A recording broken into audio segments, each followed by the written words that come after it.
अच्छा पढ़ने और अच्छा लिखने वाले को काबिल इंसान समझते हैं, जबकि हकीकत में काबिल वो है जो अच्छा सोचे और अच्छा बोले।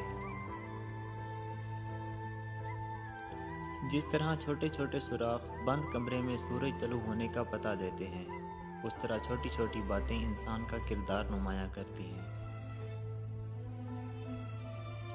अगर इंसान अपनी उंगलियों का इस्तेमाल अपनी ही गलतियों को गिनने के लिए करे तो दूसरों पे उंगली उठाने का वक्त ही नहीं मिलेगा। मोहब्बत और दोस्ती, ये दो चीज़ें हर तूफान का मुकाबला कर सकती हैं, मगर एक चीज़ इन दोनों के टुकड़े टुकड़े कर सकती है और वो है गलत फहमी।